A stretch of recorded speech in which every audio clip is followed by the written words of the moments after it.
Right. Well, hey, everybody. Welcome to Module 4, Steps to Developing an Effective and Wonderful Questionnaire. Let me go ahead and share my screen, and we're going to get started.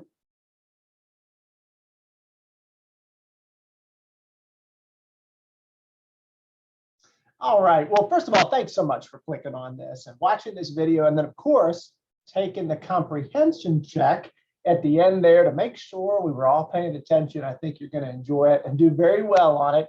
Talk about a topic that is so essential to what we do in extension, and in particular evaluation. There is no more common tool for collecting evaluation data than a questionnaire.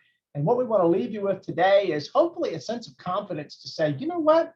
It can get really involved to develop a questionnaire, but the steps you're going to get from this module are going to make you dangerous. They're going to make you have the skills to do everything you need to do out there to measure something in a great and reliable and valid way. And that's what I hope we get out of today. So in the next 15 to 20 minutes or so, I really believe you're going to walk away going, you know what?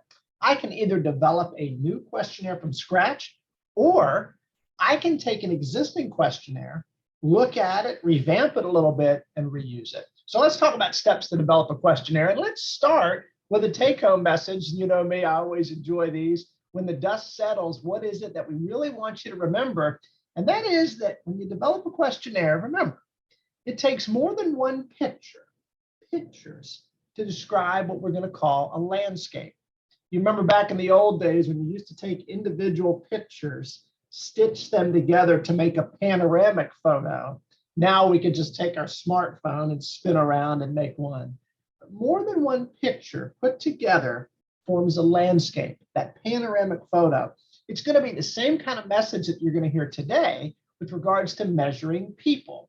Taking more than one piece of evidence, more than one picture, stitching those pictures together to describe a landscape. And in fact, there are 3 landscapes. If you happen to see this again, there are 3 landscapes that in general a questionnaire can measure, and I'll tell you about those today. First of all, kind of a little bit of a start. This is an everyday thing. Maybe you've seen it on commercials, on television. We've talked about this in different evaluation meetings I've been to. Whether you like it or not, eHarmony, these online dating platforms, believe it or not, are built around a questionnaire. A questionnaire is used to measure someone's, and literally they use this phrase, their dimensions of compatibility. Maybe you've heard that on television, dimensions of compatibility.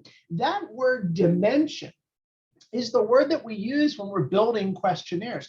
We're going to measure someone's dimensions of their emotions to something, their knowledge about something, their behavior regarding something, their dimensions of it. Literally, if I took this mug and I wanted to describe the different dimensions of this mug, I would need to take multiple pictures of it, from below, from within, from the sides, the handle, multiple pictures to describe this object. Same thing with those online dating platforms. So believe it or not, it's one gigantic questionnaire that is used to match people up. And what I think is so interesting is that online questionnaires are done in a way that it's taking multiple pictures. That's the P, multiple pictures, multiple items that someone completes, that gives their answer to, hits that radio button, and they use that to match someone up. So multiple pictures put into landscapes, put into bigger themes to put a couple together. Whether or not you think it works or not, that's what it is. It's a big questionnaire. So interesting how that works, very relevant. I sure wish I was in on that deal to develop a questionnaire that big to match couples, because somebody made some money off that, I have a feeling. So before we go any further though, just want to remind you of, sometimes I'll use the phrase get real. Let's get real when it comes to evaluation. And in particular with a questionnaire. It takes time not only to develop a good questionnaire, as you're going to see, but also to implement that questionnaire. And it can't be an afterthought. It can't be, and we've all been part of this before. We're sitting in a session, there's 2 minutes left until the session is over, and the facilitator says, oh, well, wait a minute, I forgot to give you the evaluation, and hurries up and passes it out, and then is surprised when there's not good quality data that comes back. Well, you only gave them a minute to do it. How in depth you think they're going to be. If you're not going to build in time to collect the data, how can you expect them to give you quality responses? So as you're thinking about a questionnaire, first of all, make sure there's time in your session to collect that data. And then also I want you to think about your session. I talk a lot about programs and activities. An activity is one element of a program, a lot like that picture of that staircase on the screen. A program is a series of interrelated activities that are building to reach an end result. An activity is a one-time only thing, maybe a half hour long, whereas a program could stretch on for weeks and months. So when you think about that, the reality of what we can expect to result from that kind of an intervention, whether it's a half an hour versus several months, is very different. A half an hour, they might remember one thing that you said. So think about that when you determine what you're going to measure on your questionnaire. If it's several months long of a program, well, the expectation can go up. We've spent some more time together, so I can measure in a deeper way. I can expect more. I want you to think about that and keep your expectations realistic when it comes time to build that questionnaire. That's all I'll say about it. I'll just say I've been involved in some things before where the bar has been set really high and they only had 30 minutes with an audience. Well, there's only so much we can realistically expect after 30 minutes. But a couple of months, a little different ballgame. So in general, here's our roadmap for today. I'm hoping that the next 15 minutes or so, you will be able to describe why the relationship between pictures and landscapes is so important with regards to measuring people. I hope you'll be able to determine the appropriateness of different answer choices that go along with those pictures on a questionnaire. And there's a handout that goes with today's video. It has a bunch of great answer choices that I want you to print out, keep in your desk somewhere. It's one of those gems that you'll go back to. And then we're going to talk about this thing called social exchange theory. And I know that sounds like, oh gosh, theory, great. Our eyes glaze over. It's really important, really simple, but it gets at the idea of getting people to give us responses. If we're going to develop this questionnaire, let's make sure that folks give us honest responses and complete the darn thing. So we're going to talk about social exchange theory in a couple minutes too. So here's what I want you to know. In general, although many questionnaires are used to measure things like customer satisfaction, maybe you've gotten that after staying in a hotel or going to a restaurant or somewhere, how good was the food, how was the room temperature, all that kind of stuff. Aside from customer satisfaction, in general, questionnaires help us to quantify someone's knowledge, K for knowledge, attitude, that's the A, or behavior, that's the B. Sometimes if we can't get at behavior, we can at least get at behavioral intention, how likely someone is to engage in a behavior that you've been promoting, eating healthy, exercising, implementing a best management practice. But in general, knowledge, attitude, behavior, those are the three big things that a questionnaire helps us quantify. But I'm going to recommend, as I put there on the slide, that no questionnaire should do all three of those at once. Let's keep it simple. Let's get real, right? Let's focus on one of those and do a really good job at it. Let's go in there with the rifle approach instead of the shotgun approach. Let's just go try to shoot everything. Well, let's go after one thing, knowledge, attitude, or behavior, and let's do well with that. So remember that in case you get asked about that again, all right? Let me show you a beautiful picture, okay? And I don't know if you're a fan of these things, but I sure am. I think this is gorgeous. I know I may be judged out there on this. This is a beautiful corn snake, a very, very common snake in Georgia, non-venomous, beautiful snake. My goodness, look at that snake. And if you've ever seen one of those in the wild, it's a member of the rat snake family. So just like a black rat snake you see out there, this is the red rat snake. Beautiful. Corn snake because they look like Indian corn, particularly on their belly, a black and white checkered mark. Gorgeous, often mistaken for a copperhead, which is a venomous snake and is killed, unfortunately. I look at that thing, I want you to look at that, and I'm going to show you some items that might be used to measure some outcomes from an activity that I might do involving this beautiful corn snake. Those of you that know old Ranger Nick, I love to use things like snakes when I teach. And so I have a corn snake, but this beautiful picture, I won't take out a live one today, just show you this picture. Take a look at the items I'm about to show you on the screen. There are 15. And I want you to think about putting those 15 items, those 15 pictures, we're going to call it, into 3 landscapes. In other words, put these 15 items into 3 buckets. Now watch. Because I'm going to ask you to put them into 3 buckets or 3 landscapes, each of the landscapes, each of the buckets will have 5 items. So I want you to look at this list from 1 to 15, pick out 5 items that you would say measure knowledge, pick out 5 items that you would say measure attitude, and pick out the remaining 5 items that measure behavioral intention. How likely someone is to do something after I teach them with that corn snake. Once you use an item, you can't use it again. So 5 items for knowledge, 5 for attitude, 5 for behavioral intent. Hit the pause button if you want on the video and do that. And then I'm going to talk about, well, my answers anyway, whether they're right or wrong, what I thought belonged in each of the landscapes. Let's give it a try.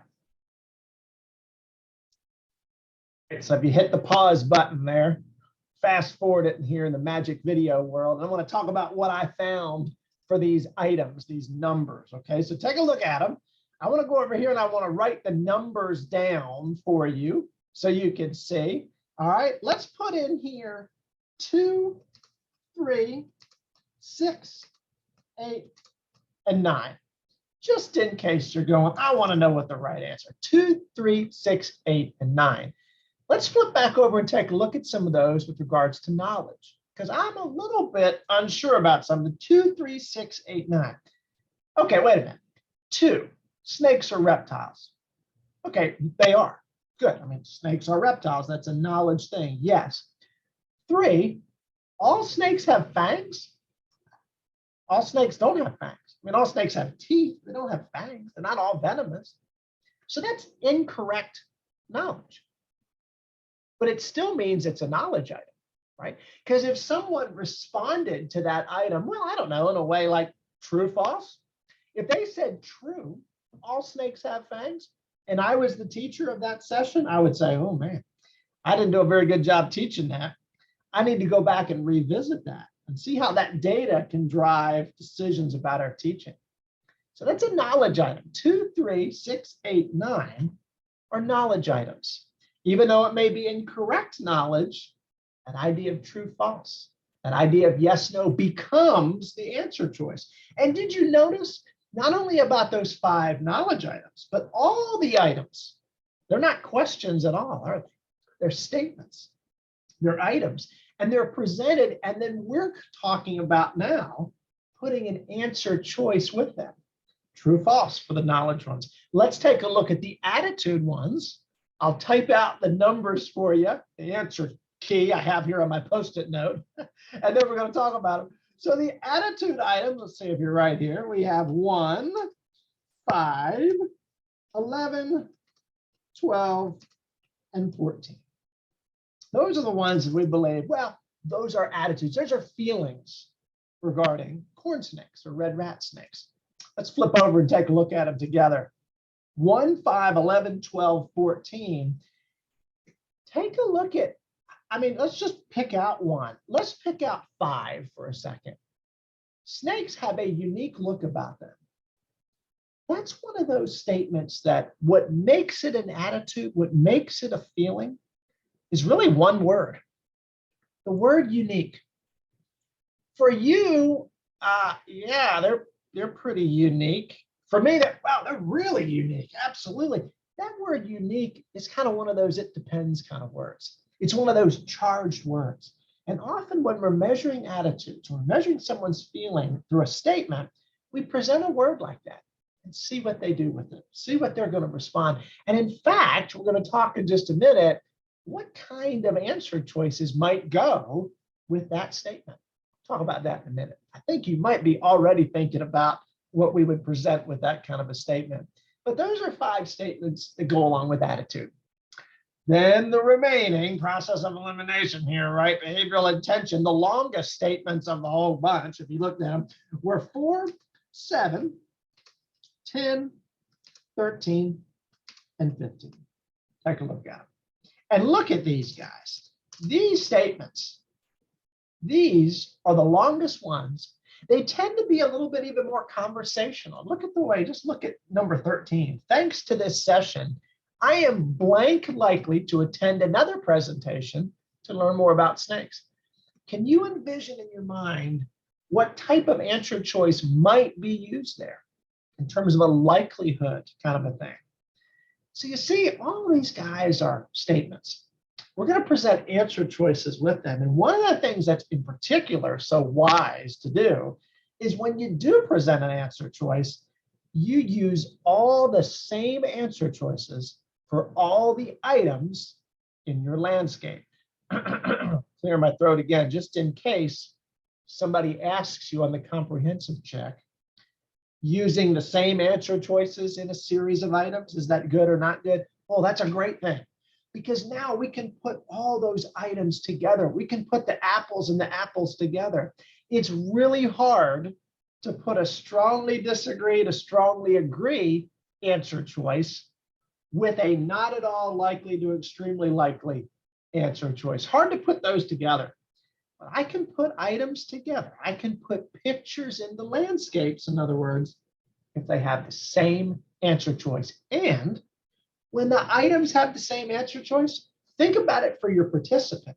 It makes things easier on them as they're reading down through the questionnaire. They don't have to rethink, oh, wait a minute. This one is strongly disagree to strongly agree. Oh, the next one is true, false. The next one is not at all likely to extremely likely. We're bouncing around.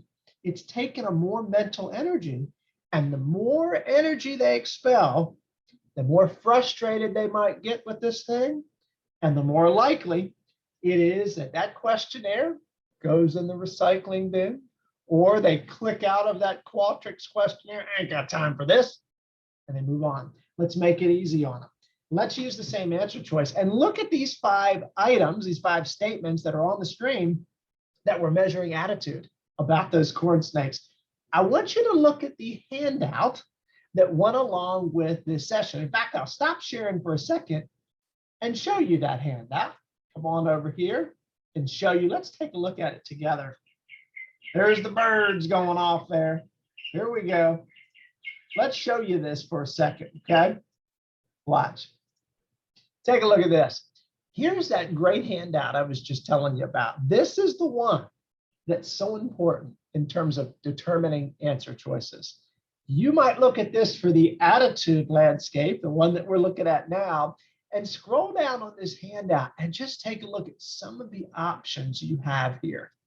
In particular, the one for 6 and 7, you kind of see these two here. Attitude 6 here, attitude 7 here are quite common to use for those kind of statements. I want you to think about this handout. I want you to think about how wonderful this is going to be as you're developing items for questionnaire. Isn't that cool? Let's keep that in mind. Same answer choices throughout. It's going to help you. Let's take us back over to our slides for a second and get this going on. Wrap this up today. Land this plane. Got a last couple things here for you.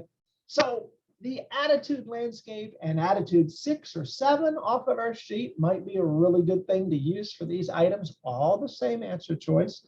You've really got to think to yourself, do I want an even or an odd number of answer choices?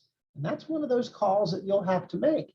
Oftentimes when there's an even number of answer choices, you don't have a middle answer choice. You don't have that get out of jail, ride the fence one like you do with an odd number. Something to think about there. As we think about this stuff, gang, I want you to think to yourself too about, here's kind of a little bit of a cheat sheet for you. As you think about attitudes, as you think about behavioral intent, as you think about knowledge, here are some ways you could quantify someone's thinking, their knowledge, attitude, or behavior. It's a nice summary right there for you. Now, if you ever get in the place where you are asked to develop items for a topic. I want to give you an example of what I call the Furman funnel technique. It's not published anywhere, it's just what I call it. It's a way of thinking about drilling down deeper and deeper about a topic for your participants and asking them how far are they willing to go in their opinion, in their knowledge, or in their behavior. How intensely are they willing to feel this way? I might present to you a statement. I would feel comfortable if first a non-venomous snake was sighted in my, what if I said right here, neighborhood? What if I said that? Where would you be on a scale of 1 to 5? 5 being extremely comfortable, 1 being not at all comfortable. You might say in my neighborhood, not a problem. Hey, big neighborhood, that could be a ways, it could be a mile away, no biggie. What if I took it one step further and I said, okay, not only is it spotted in your neighborhood, it's been spotted in your yard. Now it's on your property, non-venomous snake on your property. Somebody like me, no problem. But for you, where would you be? Let's take it a step further. Non-venomous snake was spotted in your, okay. Now it's in your dwelling. It's in your garage. It's under your roof. See where this is going? Can you imagine the next one? In your living room, the next one, in your bedroom. I mean, we deeper and deeper. How far can I push someone in their feelings, their comfort regarding snakes? For me, wouldn't change at all. It could be in the bedroom, no problem. Now, different story if it was a cockroach, okay? I don't do that. But this kind of an example, you can see it playing along. I used this with a group one time. We were talking about relationships. Talked about eHarmony a few minutes ago. Look at some of these items. Here are 5 items regarding a couple's experience with another, their interest in things that they like to do together. Look at those 5 items. Look at how they kind of drill down and get deeper and deeper and more intense. Can you imagine a scale? Completely disagree to completely agree. Maybe it's 1 to 5, 1 to 7. But can you see those items? Can you see how they're getting a little bit more specific, a little bit deeper as we go along? We're going to see how far we can take them before they say, nope, not doing that. I share a common interest with this person, but I would not repeat the common interest with them again. No. So how far can we take them? This funneling approach is a very, very wise technique. What do you think about that?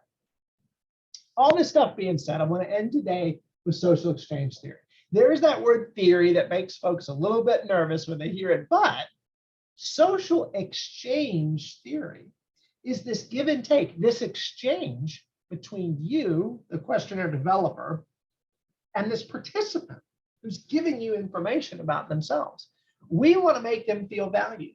We want to make them feel important. We want to build in time for them to do that questionnaire. And so when I think about social exchange theory, there are 3 things on the slide that are just essential. Folks want to know, why are they being selected to do this? And we need to remind them, oh my gosh, you are being selected because you've been involved in 4-H for X amount of time. Or you are just important with your experience and we want to hear from you. We need to kind of fluff them up a little bit, make them feel important, make them feel valued. Let them know why them, number 1. We also want to let them know that when they take their valuable time to do this questionnaire, how are their responses going to help us and our program and our extension office? What's in it for you too to hear from them? That's second. And then third, how long is this going to take? And let's be accurate about this too. I took a questionnaire the other day and I read it, it was online, said this will take you less than 10 minutes. Now, I know I'm a little bit anal when it comes to taking questionnaires. I read them completely. I'm critiquing them in my mind. I gotta tell you, this thing took me like a half an hour. And I thought, their time estimate was not that accurate. So make sure you're accurate with how long you're asking them to commit, and maybe even fluff it up a little bit. Tell them it'll take 10 minutes when it'll only take 5, and that'll make them feel even better. 3 things they need to know with regards to social exchange theory. Making them feel important is going to increase the likelihood you get quality responses. And they'll do it for you when you're genuinely interested in what they have to say. Makes a lot of sense to me. So here's what's next. Got a comprehension check for you to do and complete and get an A+ on that, I'm sure. And then go out there when you're done with this and you see a colleague struggling with this, or they have an existing questionnaire, say, hey, I want to help you. I'll help you. I've got a little bit of knowledge on this. And look at this cool. I just love this picture. What a great way to summarize what we just said. Individual pictures put together into one landscape, one construct, as we said today. And you know those three: knowledge, attitude, behavior. Hope you enjoyed it. Go out there and have some fun with questionnaires, get some data. I'll see you soon. Thanks for watching.